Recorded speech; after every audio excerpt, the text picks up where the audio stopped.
It was our last full day in Havana, and I decided to do what many Cubans do late in the afternoon: step outside, chat with the neighbors, and socialize. It was a lot of fun, and as I sat outside, I saw the kids making their basketball hoops out of cardboard. And as they were playing, other kids were making more hoops.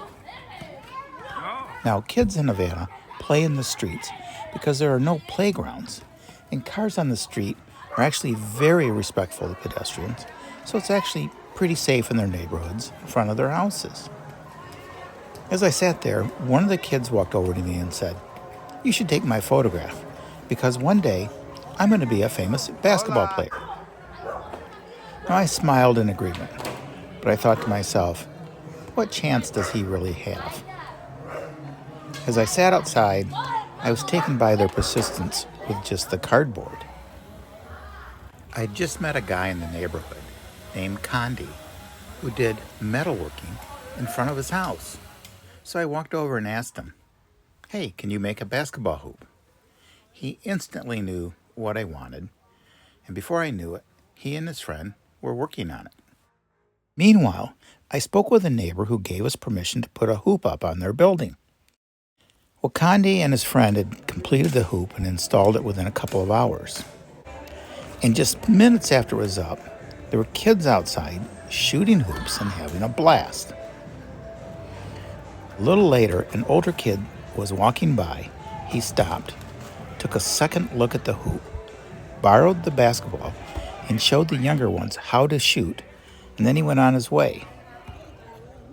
Well, I asked my friend about basketball in Havana, and she said there were a couple places for basketball, built years ago by some visiting basketball players, but they were too far away for the kids, and those places were actually for adults. When I got back to the States, I couldn't stop thinking about those kids in Havana, and that $30 I spent on the hoop was probably the best $30 I ever spent. And it gave me an idea for a small experiment. What would happen if I put up 20 basketball hoops in Havana? When I added it all up, the cost to run the project for about 1 year would be about $5,000. I tried to set up a GoFundMe campaign to fund the experiment, but they kicked me off the site, saying that projects with Cuba are prohibited. I pointed out to them that U.S. laws provide very specific exceptions for humanitarian projects like this, and that the NBA had actually installed 3 basketball courts in 2015, and that basketball was hugely popular in Cuba. So far, I haven't heard back from GoFundMe. So I'm reaching out to you, the community, for your suggestions and help to make some child's dream come true.